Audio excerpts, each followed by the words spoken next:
Hey everyone, and welcome to my channel. Today, I'm going to be talking about a topic that's near and dear to my heart, financial literacy. I'm a big fan of Emma, a personal finance app that I've been using for the past few years. I think it's a great tool for helping people manage their money and reach their financial goals. But I've also heard some people say that Emma doesn't offer any real financial insights. So, I wanted to take a closer look at the app and see if there's any truth to these claims. What is Emma? Before we get into the details, let's take a quick look at what Emma is. It's a personal finance app that tracks your spending, income, and investments. It also provides you with personalized insights and recommendations on how to improve your financial health. Emma's features. Emma has a number of features that I find helpful. For example, it has a feature called Goals that allows you to set financial goals and track your progress towards them. It also has a feature called Insights that provides you with personalized recommendations on how to save money, reduce your debt, and invest your money. Emma's pros and cons. Now that we know what Emma is, let's take a closer look at the pros and cons of the app. Pros. Easy to use.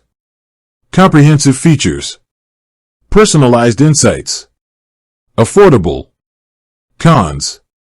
Limited number of investment options. No support for cryptocurrency. Does Emma offer financial insights?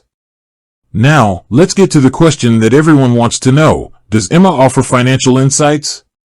I believe that Emma does offer financial insights, but it's important to understand what these insights are. Emma doesn't provide you with in-depth financial advice. Instead, it provides you with personalized recommendations on how to improve your financial health based on your individual circumstances. For example, if you're spending too much money on coffee, Emma will recommend that you cut back on your coffee budget. If you're not saving enough money for retirement, Emma will recommend that you increase your contribution to your retirement account. I think that Emma's insights are valuable, but it's important to remember that they're not a substitute for professional financial advice. If you have any questions about your finances, you should always consult with a financial advisor.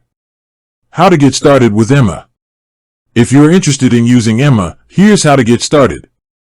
Download the Emma app from the App Store or Google Play Store. Create an account. Connect your bank accounts. Once you've done these steps, you can start using Emma to track your spending, income, and investments. I think Emma is a great personal finance app that can help you reach your financial goals.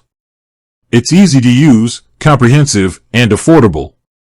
While it doesn't offer in-depth financial advice, it does provide you with personalized insights that can help you improve your financial health. If you're looking for a way to manage your money and reach your financial goals, I highly recommend giving Emma a try. If you're new to personal finance, I recommend checking out the following resources. Investopedia. NerdWallet. Get rich slowly. It's important to set realistic financial goals. Don't try to achieve too much too quickly. Start saving and investing as early as possible.